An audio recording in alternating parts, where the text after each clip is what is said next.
morning and welcome to the LittleFernFibers Knitting and Crafting Podcast. My name is Ellie and this is a podcast about knitting and spinning and other crafting projects. I live in Wisconsin in the United States with my husband and two daughters. And if you're watching, thanks for watching. If you're new here, welcome. If you've watched before, I'm so glad to have you back and I hope you enjoy the video. It's very early here. If you hear wind chimes or noises in the back, it's a very, very cold and extremely windy day. There's actually a wind advisory, so sorry if there's some extra noise, but that just makes it cozier. So today I'm hoping it can be as long as it needs to be. Maybe I'll have to pop back on later. We've had some sick little ones, so you never know what the rhythm of the day will be like with that. So we'll just go ahead and get started. I am wearing my tulip cardigan or jumper, I suppose, by Bee Mandarins. And this was a pattern I was super excited about. Came out a few years ago and I had knitted up once. I did not like the fabric and the yarn that I chose and revisited it and used Lopi, just a Let Lopi yarn in a beautiful rust color, and I did it a little bit longer than what the pattern called for with the cropped version, but I really love it. I think I showed it in like my first episode when I had finished. I knit 3 of these, 2 being the children's sizes for my daughters, and I really like it. I haven't been wearing it so much just because with the Lopi yarn, my oldest daughter always wants me to take off my sweaters because she says that they're itchy. So there's that. And then our youngest daughter, who's just about 3 months old, having her rest her head on my chest, it's a little scratchy. And so I try to be mindful of what I'm wearing when I'm holding her. So I haven't been getting so much wear out of it, but I'm happy to be spending a cozy morning in it. I have to say I do these, I don't know what you call this, a boat neck? But these like wider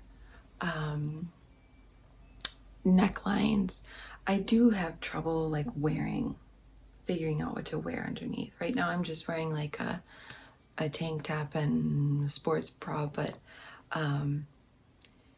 yeah, sometimes like when I want to wear long sleeves and I have something under this, it gets like bunched up here and it just kind of looks silly. So this is what I'm going with. I don't mind the itch of Lopi yarn, but I really like how it turned out, and I love the little scalloped details at the bottom and like the bracelet length cuff. I think that looks so, I don't know, so clean and simple. So that's what I'm wearing.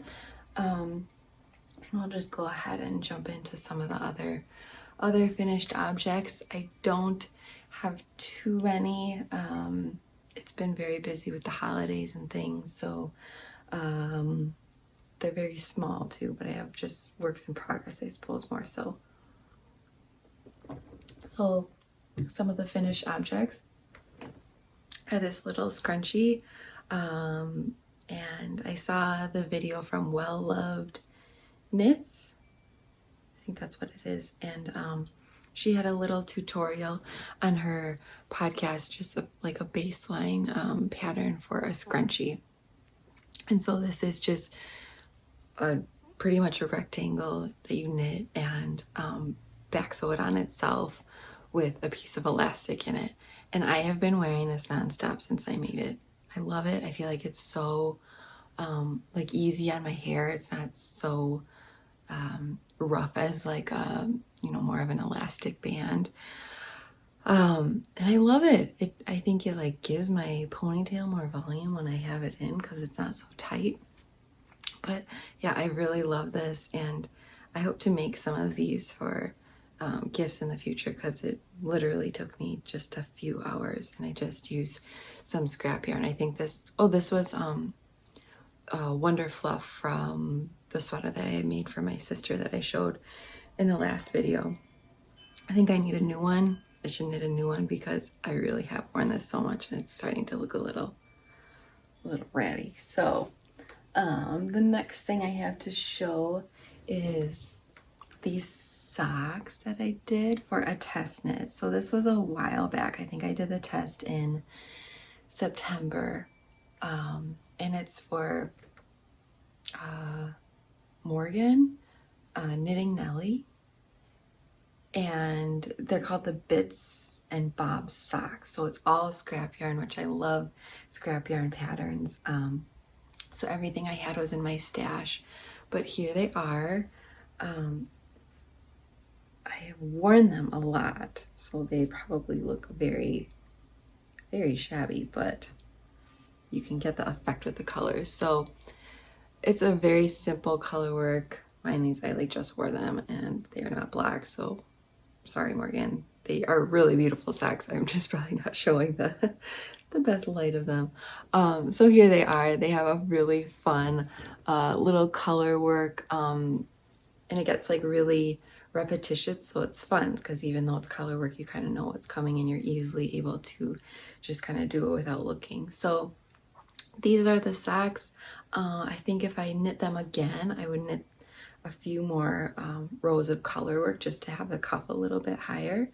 But there was a peasant heel cuff, which I had never done before. So there's that heel line there, and it's kind of, you go back and you pick up the heel. I liked it.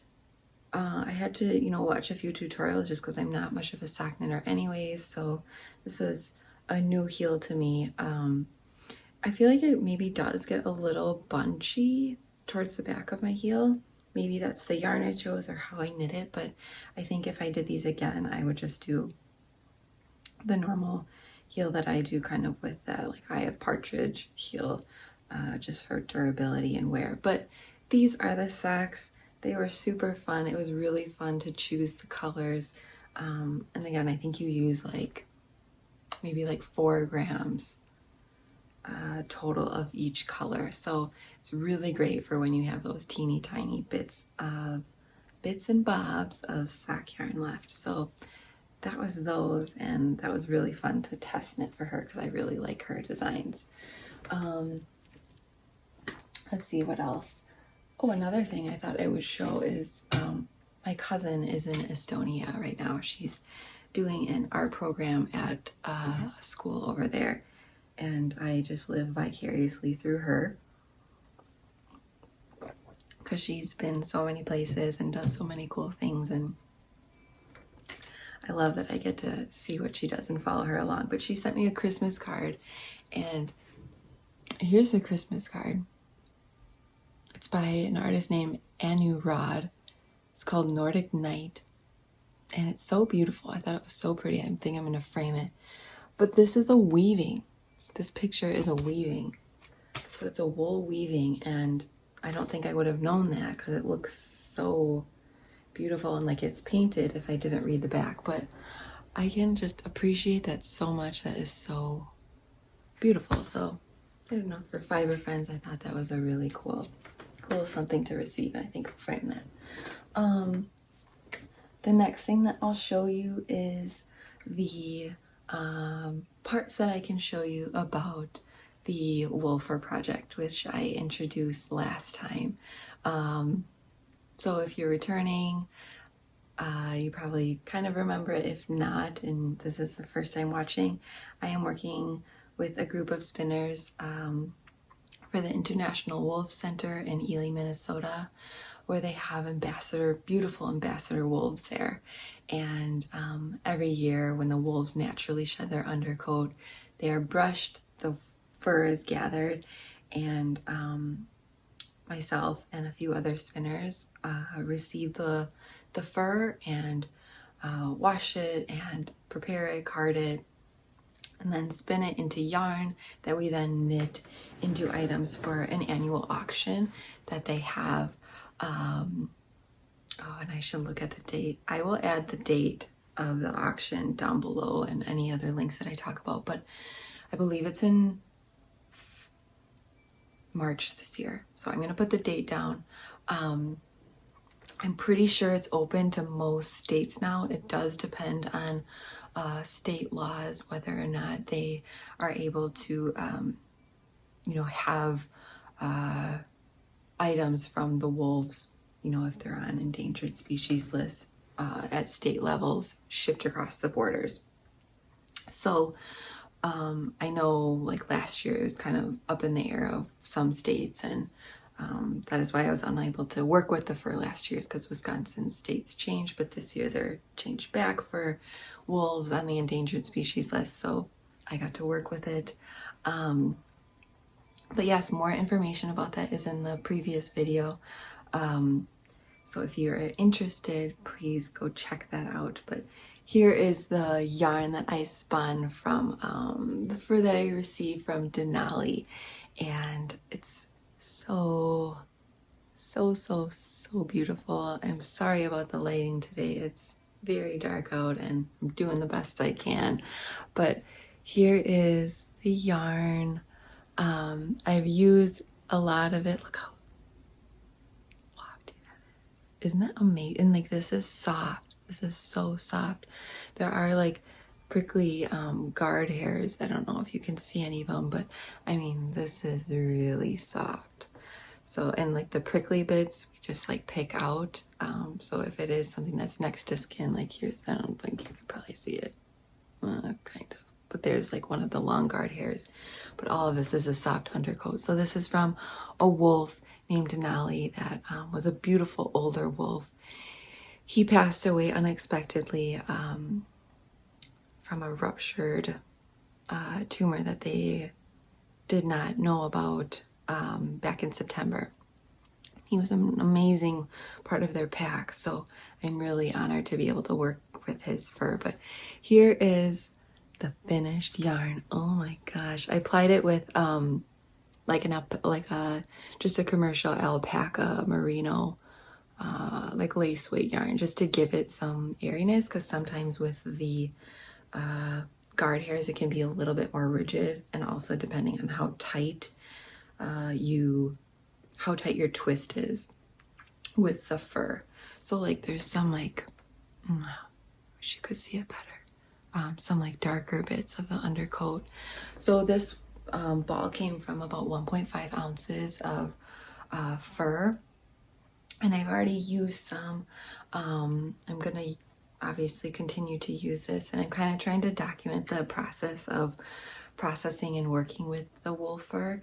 So if you're interested in that, I think I will do like a big kind of like compilation video of working with the wool fur when I'm all completed and can kind of piece it all together. But I have been trying to put like bits and pieces of that on Instagram for people to be able to see and to share about the International Wolf Center. So again, please check out the auction when it comes. Again, I will put the date down, but you can bid on these wonderful items that have wool fur in them, and there will be skeins of yarn. There will be skeins of wool fur yarn that you can bid on. So if you want to work with yarn and it's made from beautiful wolves that support the wolves and wolf education, please check out the auction. They are really beautiful items, and the other spinners that I work with are incredible spinners, and they make such beautiful things. So you will have wonderful pieces in yarn if you are so interested.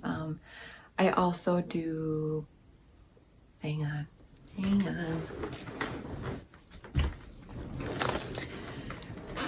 When I originally started with this project this year, so I've been doing this for a few years, I told the woman who kind of heads it all, her name is Chillon Leach. She's a wonderful artist in Minnesota, but I told her, only just a small amount. I don't have any time, of course. But then once I started working with it, I was like, I can make time for this. So I let her know that if she had any more that was ready to go, kind of wash, because washing is the trickiest part with time and with little ones.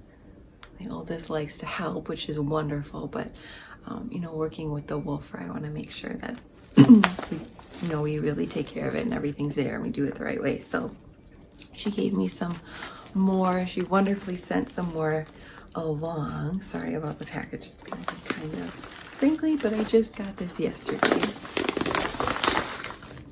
And so she sent some more along because I have found that I do have time.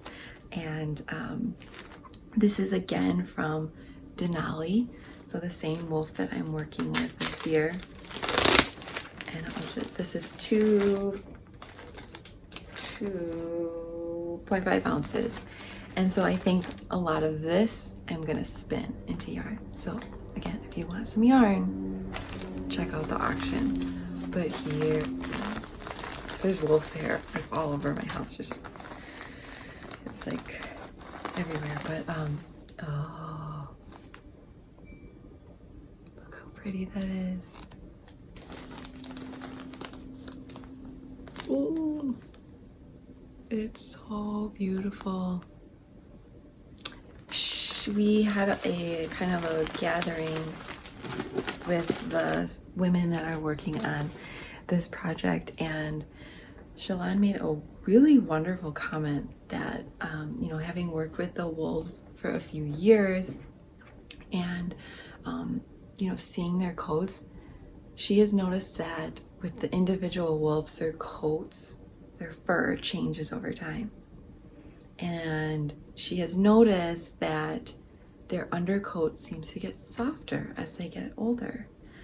And I thought that was such a cool observation to make. And she was going to let the International Wolf Center know, because I think that's such a cool thing to observe. And when you're working with the fur year after year, you know, and I think that's such a cool thing to be able to see. So it's wonderful fiber to be working with. And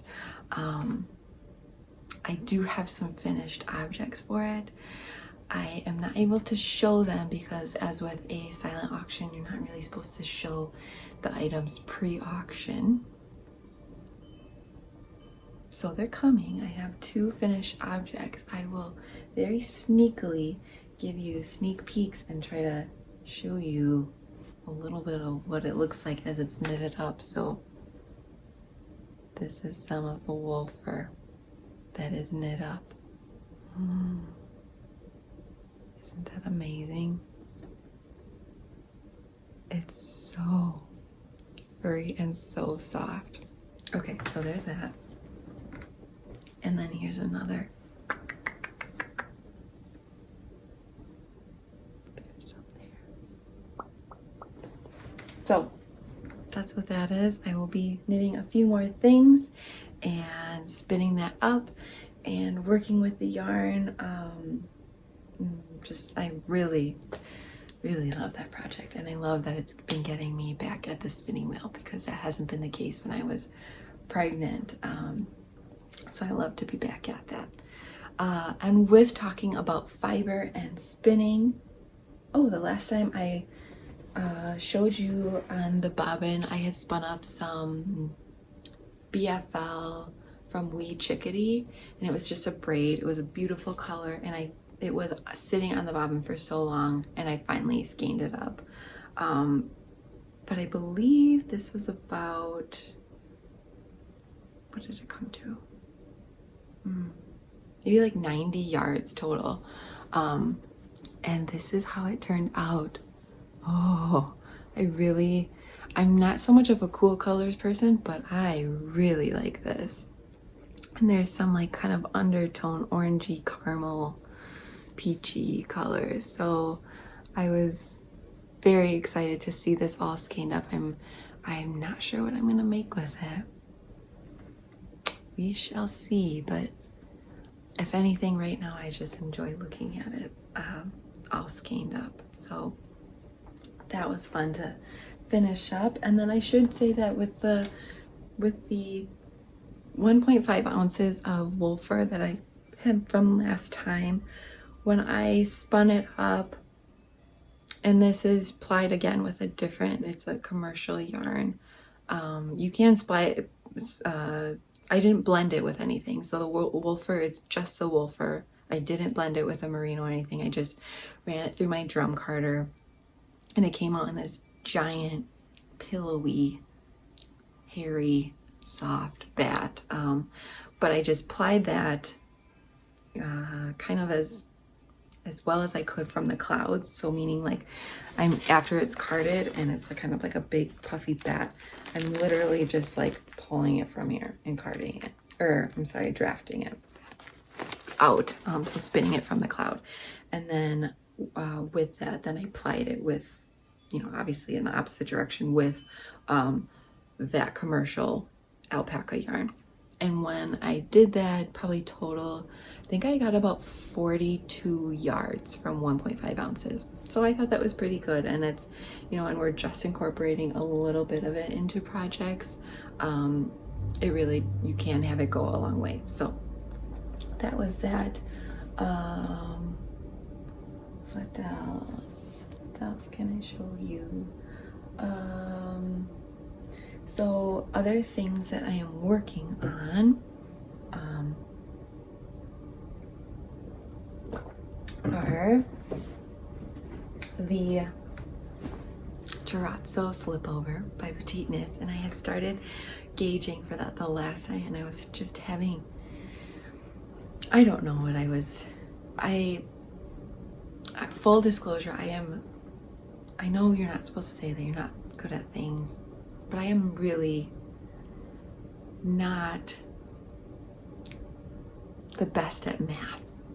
Like, it's there, but I just I'm maybe too excited, too eager, and I don't think things through. And then it's like, okay, I knew that, but why did I do it this way? That makes no sense. But at the time when I don't know, my numbers are never quite there. My measuring, I'm not the best at. Maybe I was out sick or on vacation when we learned how to measure things, or I don't know what. So usually I always have do the math in my head, and then I run it past my husband Adam, because he is sharp as a tack when it comes to math, and he always can help me think through when you have to do like equal decreases or increases in a round, or charting things out, or he's always got me. So he's kind of my math knitter. So anyways, he helped me figure out the gauge with this, and so I started it. I ripped it back a couple times. I'm using the Knit Picks Wonder Fluff. I had that for another sweater that I was gonna knit, decided to change my mind, so I'm trying it with this. So I know it's not really totally the recommended yarn, but we're giving it a go. It's soft. It'll be worn over something, so I thought, I just thought it would work well. And it is super warm, so with it being a slipover, I think it will do the job that way. So let me find the front and the back here. Here it is. I haven't been working on this too much lately because I've been doing something else that I will show, but I started this maybe right in the beginning of December, and again, I ripped it back a fair few times, but here it is so far. I'm right now working on the neck. Here are the armholes. So the body is finished. This is the front panel. This is the longer back. And then, hopefully you can see that there. It's a pretty thick fabric, which I did gauge with a few different needles, and I did like this fabric. I think it will be really warm. So here it is. I really enjoyed the construction of this. There was a few new techniques for constructing and kind of seaming pieces together that Petite Knits, she knows. She is just so knowledgeable about what goes with what garment, what kind of techniques should really work well with certain pieces, and having it look just so finished and crisp, and it blows my mind. Her patterns blow my mind. So like you, when you're joining the two shoulder pieces, you seam it together. She has great tutorials. You can't even see a seam here. There is a seam right here. To prove it, it is right here. You wouldn't even know. It is, I mean, it's, she really, I really admire her work and how she executes out her pattern to have such finished looks. So all of this is twisted rib. I don't quite remember, but it's really defined. Really, I love the stitch here. I'm not the biggest fan of ribbing, the knitting and the purling, blah, blah, but it really does give a great definition with how you are working that rib. And yeah, there was the Italian bind off at the bottom. Maybe you can see it there again. Sorry about the lighting, but that was fun. Took me a couple tries because while I was doing it, I think little one wanted milk, and then the other little one wanted, something, and I had to rip it out a couple times. So I think one side is a little bit wonky, but it's finished. So I am hoping to have this done next time. I do just have to do the little ribbing on the armholes and then finish up the neck, and I should be good to go. So that's been really fun. And let's see, this is, what size needle did I use? I'm using a 6 for the rib. I think I used an 8. An 8. Yeah, an 8 for the body. And I don't think I made it quite as long as the pattern called for. Like, I think when you start kind of like this ribbed area, I think I maybe did just like 2 centimeters shorter, because this does have some alpaca content, and I knew that like blocking or after a little bit of wear with other things that I've made from this yarn, it probably will stretch a little bit. So I wasn't too concerned about the length. And then I did, let's see, I think I'm following I'm following the medium. And when I tried it on initially, when I was like probably down here, it looked really, I like things baggier, but it looked baggy, like without shape. I know that maybe seems like, I don't know, an oxymoron, but it just seemed not right. So I ripped it back to the joining of or going around in the body, and I didn't do nearly as many decreases. I think I did the decreases instead for the smallest size. So instead of like adding stitches, I think you're supposed to add like cast on 10 on each side. I think I only casted on 2 stitches total, or 2 stitches on each side. So it really took it down a lot, but I like the fit better.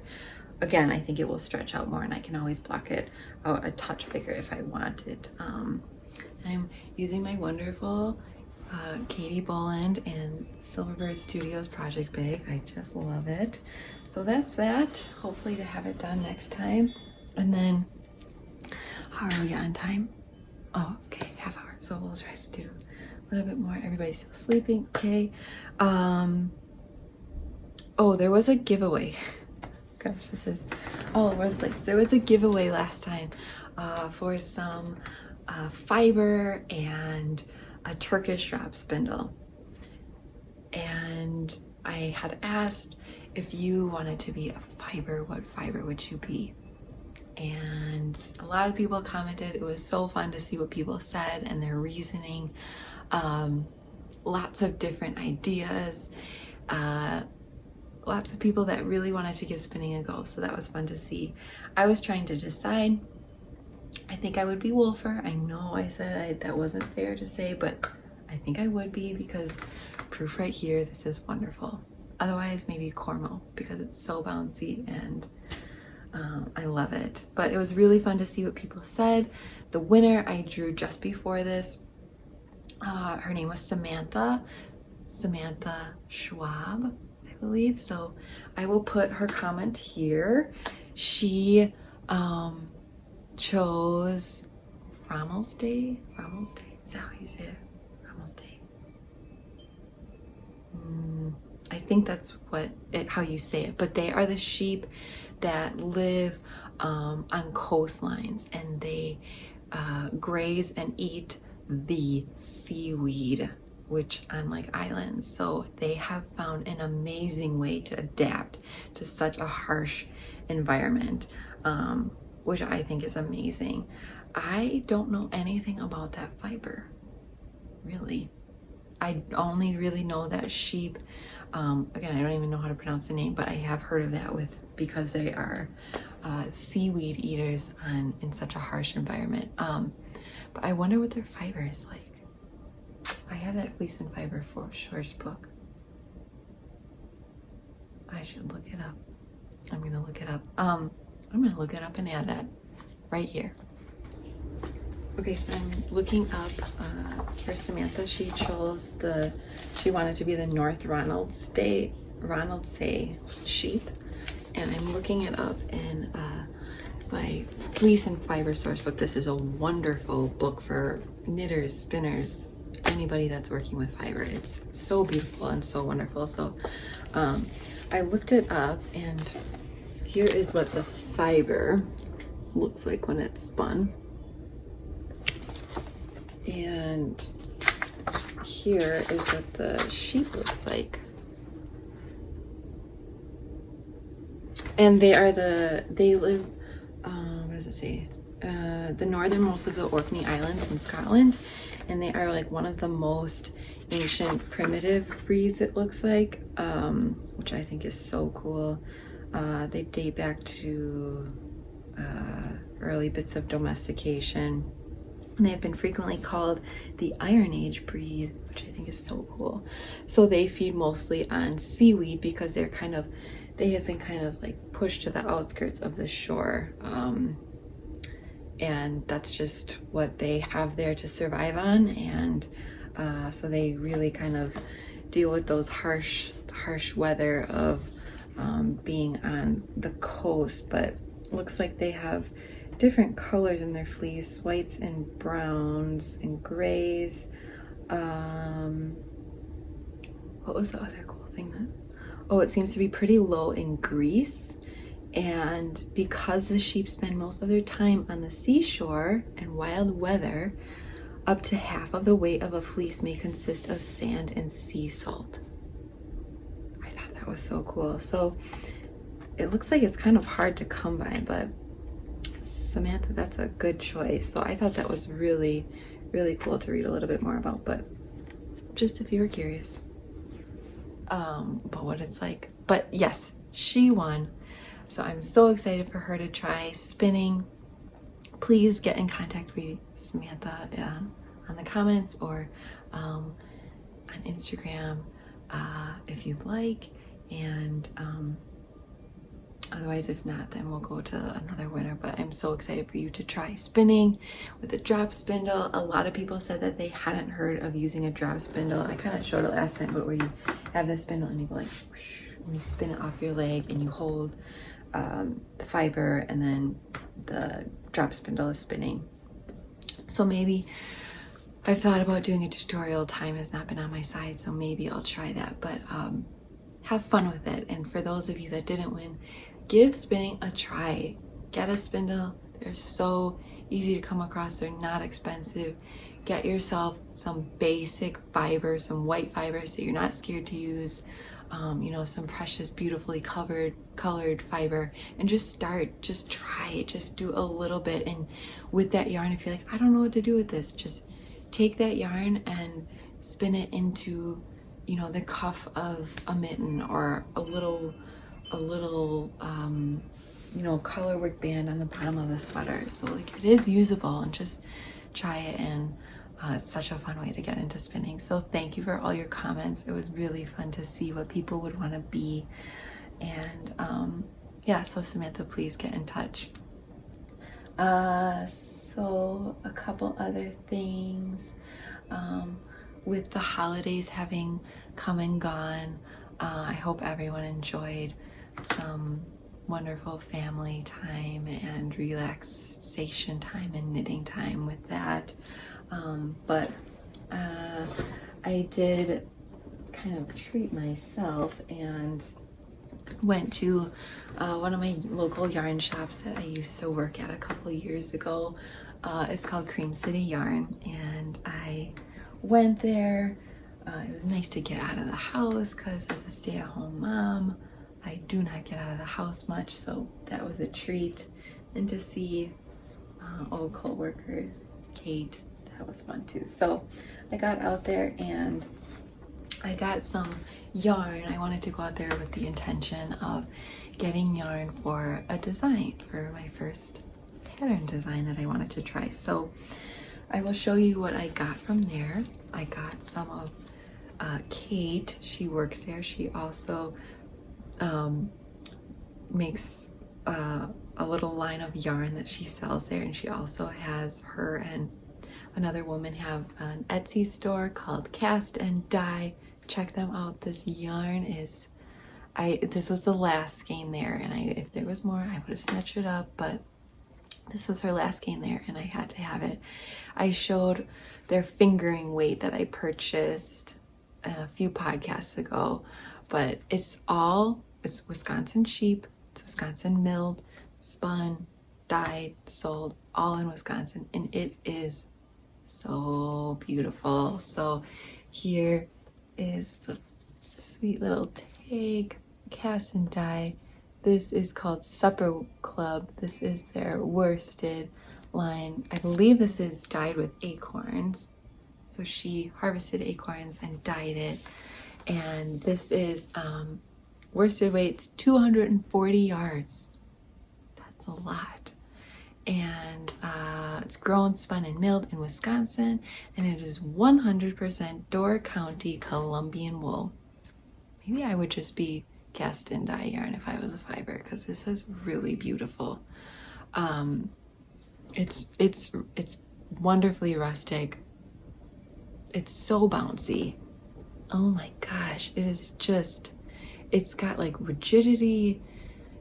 You know, it when you knit it up, it like holds on to itself, but not in a unpleasing way. It's just, it's really, I love working with it. Yeah, it's just so wonderfully bouncy and stretchy and beautifully spun. So I will be getting more of her yarn when she has some available, and I'm just so happy to support you know, such a local, gosh, and even like the dye color, like there's just I wish you could see it better. And this is like not the color what it actually is like. I wish I could show you the color better, but it's just a wonderfully beige. So I got that. I don't know what I'm gonna make with it, but I'm so excited. And I knit some socks with their other fingering yarn. I still have some left over and I just love it. But I also got some Let Low Be there. They got it back in stock because maybe if you're a Low-Be lover, you have known that lately Low-Be has been hard to come by with just everything in the world going on. So I got a little Low-Be stock. I got this beautiful color. It is the color Mimosa. And it's, oh, this is not what it looks like. It's more orangey than what's coming up, more closer to like this side. But I'm really excited about this. I got this with the intention for using it in a design. And I also got the white Low-Be and a beautiful heather blue, which I have another ball in the other room, but here's some leftover. So really icy Arctic blue. And I also got, I haven't worked with this yarn before. It's Harrisville Designs. They are, I believe, out of New Hampshire, and this is their Highland line. And this is just a pure red, bright red, and this is wonderful yarn. It reminds me a lot of the cast and dye, like working with it, which I believe that is a compliment to both cast and dye and to both Harrisville, because they are both wonderful yarns. But this is the red I got. Yeah, woolen spun in, oh, I'm sorry, New England. So it's Highland, and this was the color red. It is a worsted weight, 100% virgin wool, came in 200 yards, and it is really beautiful. I really want to do a sweaters quantity with this yarn line, so I have been perusing that, and I believe the mill that this is spun at, like, also, I believe they also, maybe they, I thought maybe they did like the piece fleece there, but I'm not sure. I don't know. But it's cool to support those old mills, because they're there, and when they, you know, stop using those mills, it takes a special person to pick those mills back up and find all the equipment, because, you know, all of that equipment that I think mills use is used, like, there's not all those big machines, like those parts and pieces aren't made anymore. So it takes a special person to bring those to life, those mills to life, and to keep them going. So I think it's really important to support those mills while they're still around, so that they stay around. So with that being said, I wanted to try a new design, and I started again, like with Adam. He had to help me a lot with the math side of things, but I had it in my mind. I wrote it out. I will show a picture of where I drew out my design. It was on my daughter's little drawing pad.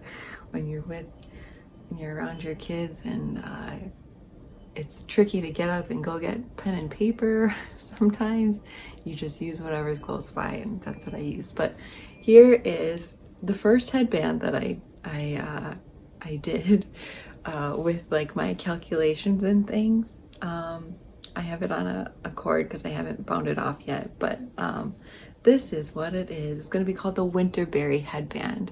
I put a call for test knitters out on Instagram just yesterday, and so I'm hoping to have the pattern out soon, but I just wanted to give it a go. I've always wanted to. I know there's so many great patterns out there that are wonderful to knit, but I just wanted to see if I could give it a go. So here it is.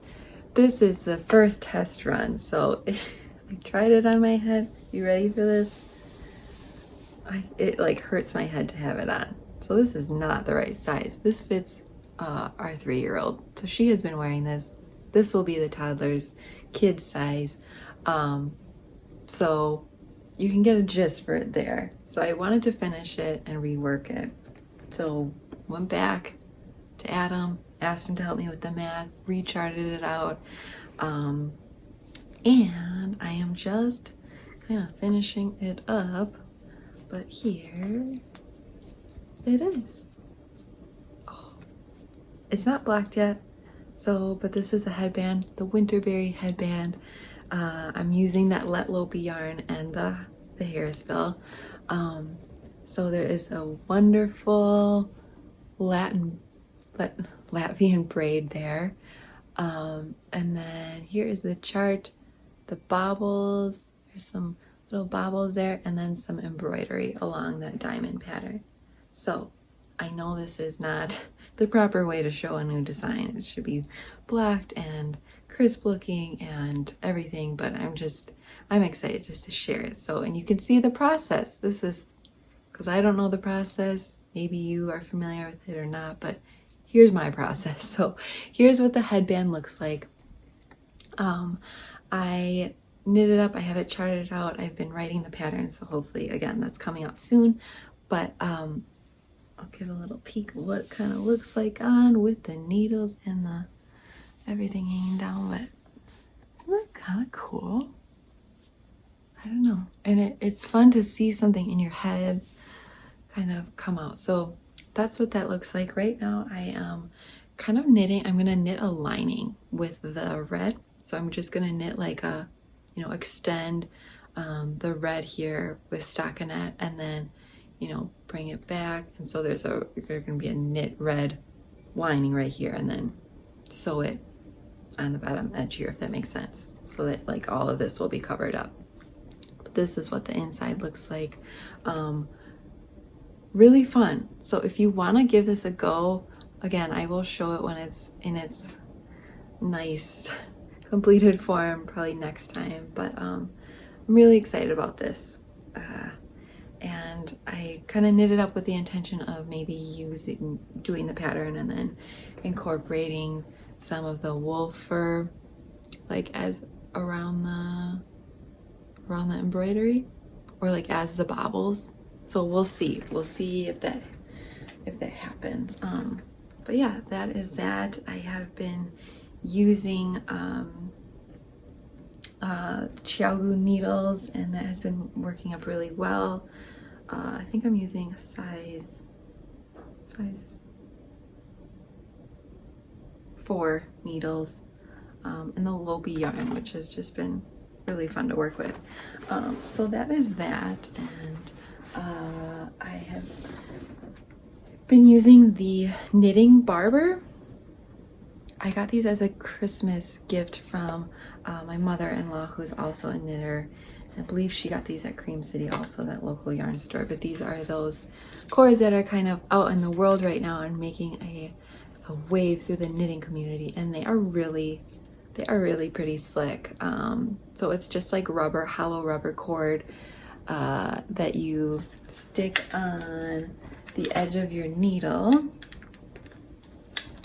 There's 3 different sizes in this little tin, and you just stick it on, press it on, and then, you know, you pull the needle through the other side, and then whoop, you can, you know, bring this cord through, try things on, have it on your, I'm losing stitches, you know, have it hold your stitches, and then just zip it back through, and you're ready to knit again. So it really is slick.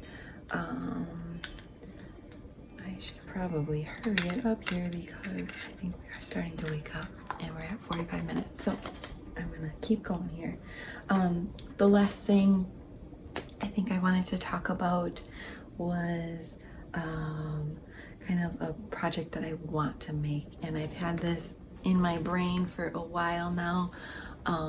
I got some Lopi. I ordered this color Lopi. It's called Golden Heather, and it's really a beautiful, what would you call this, like a brackeny, licheny, like when goldenrod is like dead, or, you know, when it's come to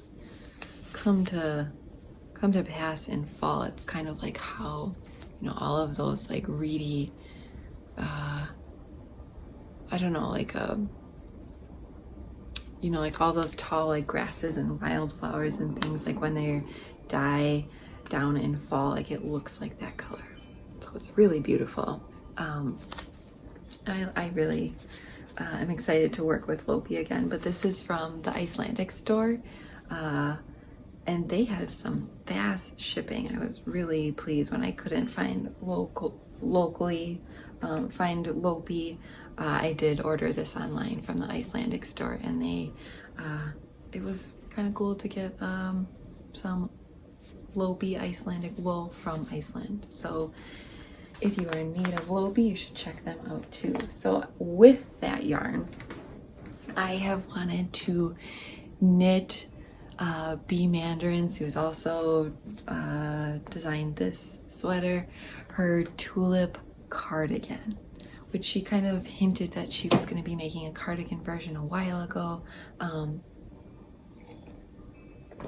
And I wanted to do it out of that Lopi yarn.